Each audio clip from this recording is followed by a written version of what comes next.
My name is Raabia Hussein. This is my sign name, and I wear a cochlear implant.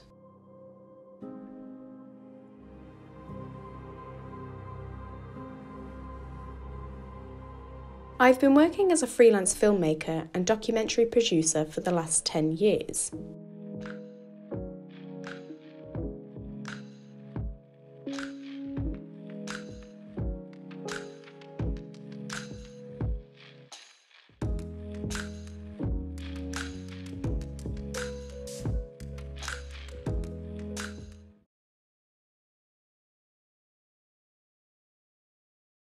I enjoy meeting new people and learning new things like their culture and traditions. Every day I'm learning so many new things. I fell in love with making films when I was younger. I used to always wonder how TV programmes were created, and I would explore their creativity and became drawn into it. I use Access to Work through an agency, so they sort out my interpreters and book them for me. Because I do have a busy schedule, I find it difficult to sort out everything myself, so I prefer to give that responsibility to the agency. Also, some days it's difficult to find an interpreter, because I'm always filming at the last minute, so getting an interpreter in place is hard. So far, I've been quite lucky as I've had regular interpreters. It seems to run smoothly. The interpreters help with communication, translations, voiceover, communication through meetings, as well as phone calls and bookings. Also, when I'm filming on location, I work with hearing people, so the interpreters voice over when there is a deaf person talking. This is so that everyone can get equal and fair access to communication.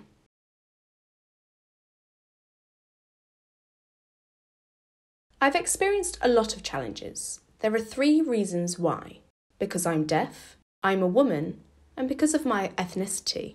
This means I have to work harder to prove people wrong and that I do have the skills. I'm creative, I don't give up, and I'm determined because I'm passionate about my work.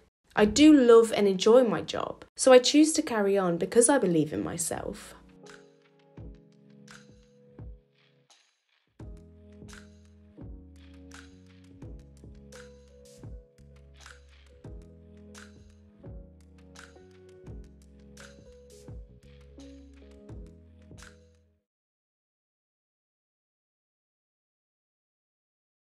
I do wish I had a female deaf role model to look up to. Back in my time, there was no one to look up to. I had to work my way up from the bottom, all by myself. That is the one thing that I feel a little bit let down about.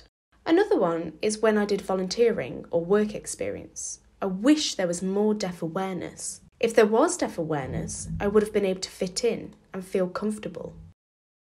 The third one, I wish I knew there were specialised interpreters in mainstream areas who understood the specific jargon, because at that time I didn't know that I could book specific interpreters. I realised that those interpreters didn't have the skill set in those particular areas. Before, there weren't many female filmmakers.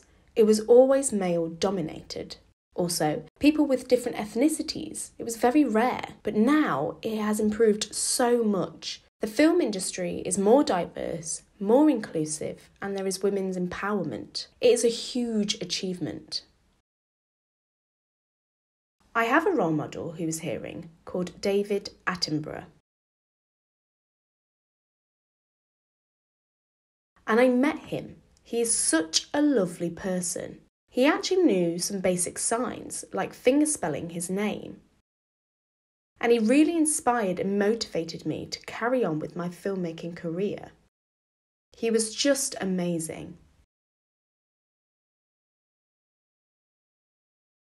My advice to deaf young people who are interested in doing the work that I do is to grab every opportunity to improve your CV and to make your CV stand out.